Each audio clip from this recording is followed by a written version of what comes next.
Hello दोस्तों, आज का हमारा टॉपिक है UP board solution class 12 biology chapter 11 जीव और समष्टियाँ। दोस्तों, आज के वीडियो में हम इस चैप्टर के परीक्षा उपयोगी प्रश्नोत्तर को पढ़ेंगे। आज का हमारा टॉपिक है विस्तृत त्रिय प्रश्न का पार्ट 2 का वीडियो। पार्ट 1 के वीडियो में हमने इसका एक क्वेश्चन बताया है जो मोस्ट इम्पॉर्टेंट था। अब पार्ट 2 की वीडियो में हम इस क्वेश्चन को सॉल्व करेंगे। तो देखिए क्वेश्चन नंबर 2 क्या है। देखिए यहाँ पे, देखिए यहाँ पे रहेगा मरुद्भिद। तो यहाँ पे मरुद्भिद लिखा तो उसको समझिएगा, यहाँ पे दा रहेगा मरुद्भिद। तो देखिए मरुद्भिद क्या है, इनके आकारिकी एवं आंतरिक लक्षणों का उदाहरण सहित वर्णन कीजिए, या फिर मरुद्भिद पौधों के लक्षण लिखिए, या फिर मरुद्भिद पौधों के विभिन्न आकारिकीय अनुकूलनों का वर्णन कीजिए, या फिर नागफनी एक मरुद्भिद है, कारण सहित व्याख्या कीजिए। तो आइए इसका उत्तर हम समझते हैं, एक ही उत्तर में सभी का उत्तर। तो देखिए मरुद्भिद हेडिंग है हमारा। तो देखिए शुष्क आवास स्थल पर पाई जाने वाली वनस्पतियों को शुष्कोद्भिद या फिर मरोद्भिद कहते हैं।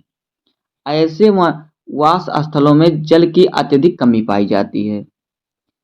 इस प्रकार के पादप लंबे अवधि के शुष्क अनावृष्टि काल में भी जीवित रह सकते हैं।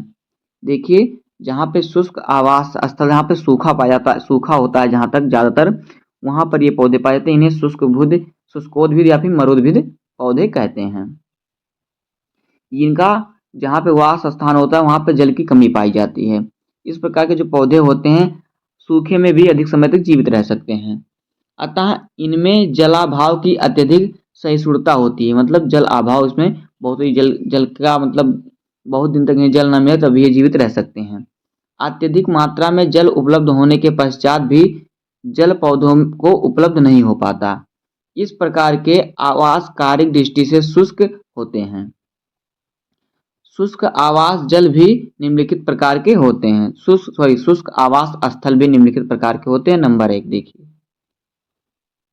भौतिक दृष्टि से शुष्क आवास, ऐसे स्थलों की मृदा जल को धारण करने व उसे रोकने या फिर रखने की क्षमता बहुत कम पाई जाती है। ऐसे स्थलों की जो मृदा होती है, जो मिट्टी होती है, उसको जल धारण करने की क्षमता या उसे रोकने की क्षमता बहुत कम होती है, तथा वहाँ की जलवायु भी शुष्क पाई जाती है, जैसे कि मरुस्थल, व्यर्थ भूमि, चट्टानी सतहें इत्यादि। जैसे कि रेगिस्तान की जो बालू है, रेगिस्तान है वहाँ, और फिर जो चट्टानी भूमि है वहाँ पर। दूसरा नंबर देखिए, कारिक दृष्टि से शुष्क आवास स्थल। देखिए ऐसे आवास स्थल पर जल प्रचुर मात्रा में उपलब्ध रहता है, परंतु पौधे सुगमता से इसका अवशोषण या उपयोग नहीं कर पाते। जैसे कि अत्यधिक लवणीय या अम्लीय या फिर ठंडे स्थान। अत्यधिक लवणीय या फिर अम्लीय अवस्था जल के बर्फ रूप में रहने के कारण पौधे जल का अवशोषण नहीं कर पाते। देखिए ऐसा स्थान जहाँ पर जल तो उपलब्ध है परंतु पौधे जो होते हैं जल का उपयोग नहीं कर सकते, ये कायिक दृष्टि से शुष्क आवास होता है, आवास स्थल होता है। तो देखिए ऐसे स्थान कहाँ कहाँ पे होते हैं, जहाँ पर अधिक लवणीय जल होता है या अधिक अम्लीय जल होता है, या फिर जल बर्फ के रूप में है तो उसका उपयोग पौधे नहीं कर सकते। अब आइए देखते हैं तीसरा नंबर। देखिए भौतिक व कारिक दृष्टि से शुष्क आवास स्थल।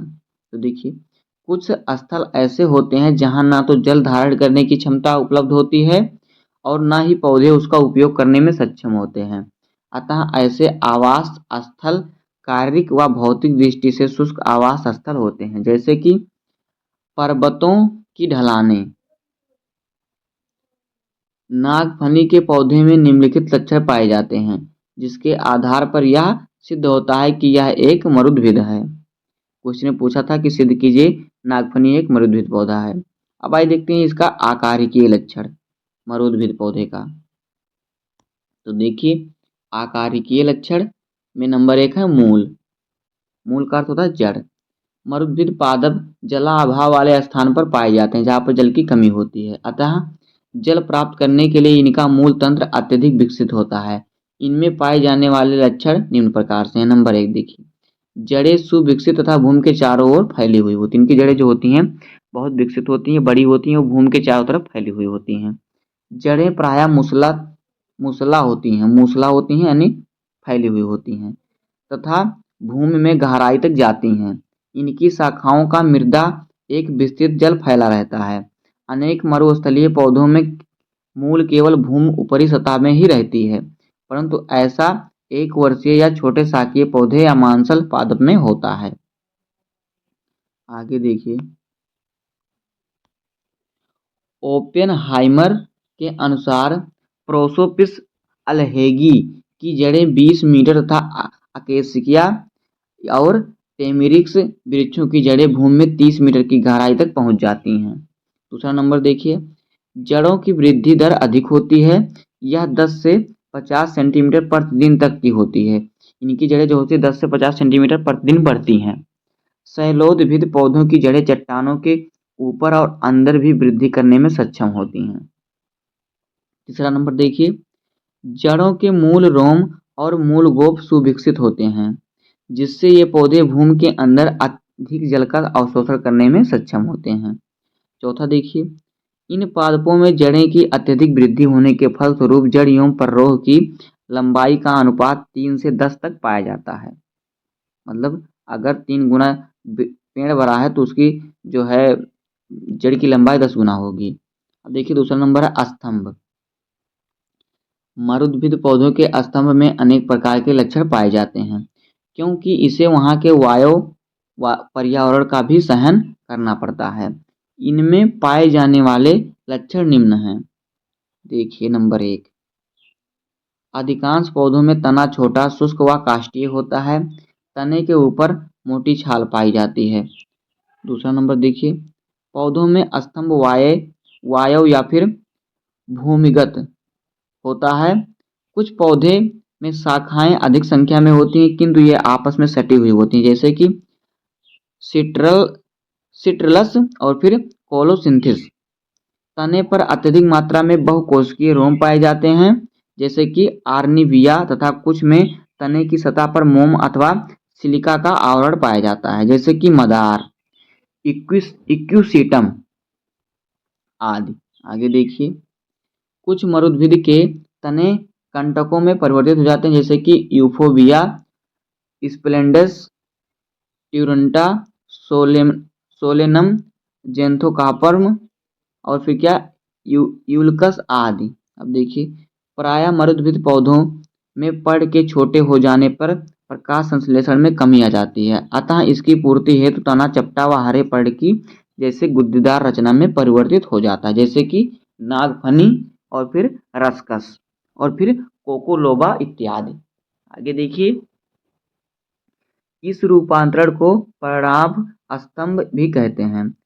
यूफोर्बिया स्पेंडेस में भी स्तंभ मांसल तथा हरा हो जाता है।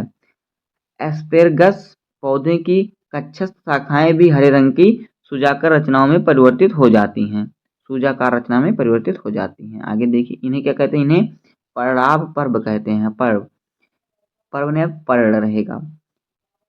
इनके पराभ स्थन व पराभ पर्व जैसी रचनाएं पत्तियों के अभाव में प्रकाश संश्लेषण का कार्य करती हैं। अब देखिए तीसरा नंबर है पत्तियां। इन पौधों की पत्तियों में निम्नलिखित विशेषताएं पाई जाती हैं। नंबर 1 देखिए,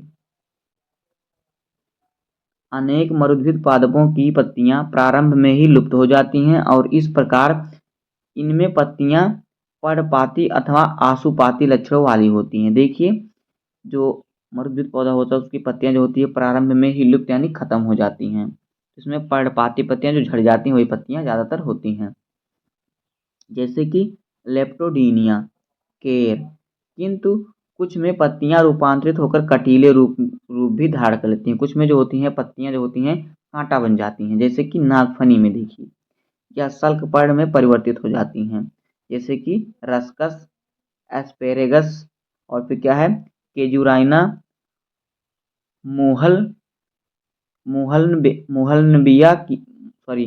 मुहलनबेकिया इत्यादि। ये समस्त रूपांतरण कुल मिलाकर पौधों की वाष्पोत्सर्जन दर को कम करते हैं। अब देखिए दूसरा नंबर, प्रायः पत्तियों का आकार छोटा होता है तथा जिन पौधों की पत्तियों का आकार बड़ा होता है उनकी सतह चिकनी तथा चमकदार होती है, जिससे प्रकाश परिवर्तित हो जाता है।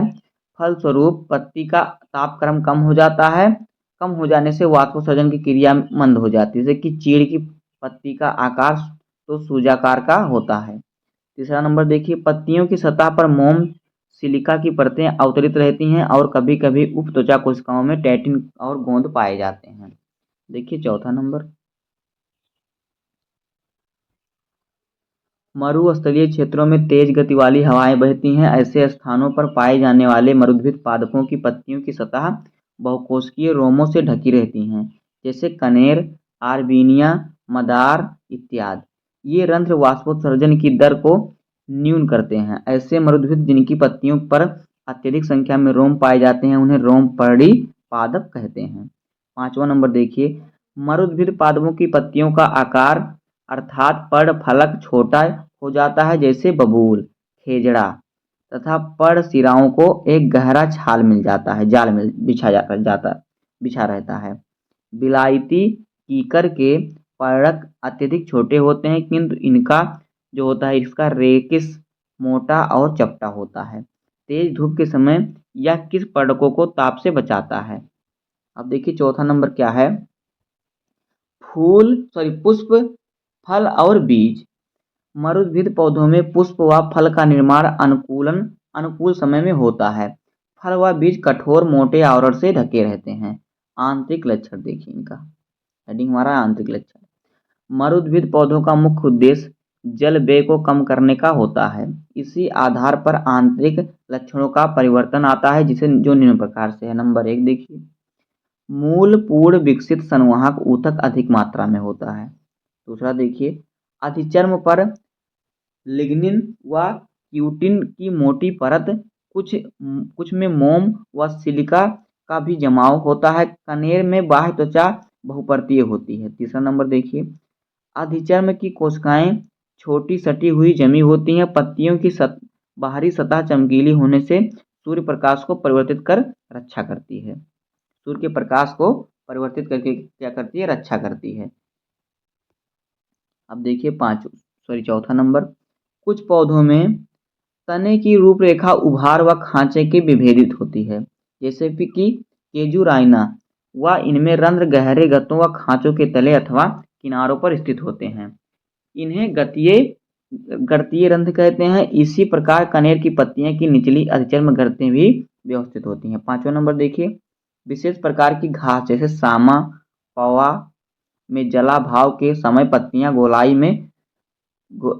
में लिपट कर अपनी सुरक्षा करती हैं। देखिए जिनमें जो पौधे हैं क्या, जो घास के कुछ पौधे हैं जैसे कि सामा और फिर पोवा, जल अभाव यानी जब जल की कमी होती है तो पत्तियां सिकुड़ जाती हैं, क्या होती हैं, गोलाई में लिपट कर अपने आप को सुरक्षा करती हैं। ये प्रवृत्ति बुलीफॉर्म कोशिकाओं के द्वारा होती है, जो कि पत्तियों की ऊपरी बाह्य त्वचा में पाई जाती है। इस प्रकार की कोशिकाएं एक ग्रुप पाइरोन, बांस, गन्ने की पत्ती, टाइपा, एमोफिला में पाई जाती हैं। देखिए जब आप देखते होंगे अधिक दिन तक बारिश नहीं होती तो जब धूप तगड़ा होता है तो बांस की पत्ती ऐसे गोल के आकार में सिमट जाती है। फिर गन्ने के देखते होंगे आप, गन्ने के खेत में गन्ने की पत्ती ऐसे गोल में आकार सिमट जाती है। अब देखिए छठा नंबर क्या है, उपत्वचा। यह पूर्ण विकसित होती है, उपत्वचा जो होती है पूर्ण विकसित होती है तथा प्रायः दृढ़ोतकीय होती ऊतक से बनी होती है, जो यांत्रिक सामर्थ्य प्रदान करती है। अब देखिए सतवां, वलकुट। यह मृद ऊतक कोशिकाओं का बना होता है। कोशिकाओं के मध्य अंतराकोशिकीय स्थान नहीं पाए जाते हैं। इसमें रेजिने तथा लैक्टेक्स वाहिकाओं की उपस्थिति होती है, जैसे पाइनस और कैलोट्रोपिस। जिन पादपों में पर्ण सुविकसित या बहुत छोटी आकृति की या सगल की पर्ण होती है उनमें आशुपाती प्रवृत्त होने के कारण झड़ जाती है। इन पत्तियों के स्तंभ वलकुट में प्रायः खंभाकार ऊतक पाया जाता है, जो पर्ण के अभाव की पूर्ति कर प्रकाश संश्लेषण की क्रिया संपन्न करवाता है, जैसे कि केजुराइना, केलोट्रोपियस, कैपेरिस, एक्विजिटम इत्यादि। जिन पौधों की पत्तियों का सूक्ष्म आकार होता है उन्हें माइक्रोफिलस पादप भी कहते हैं।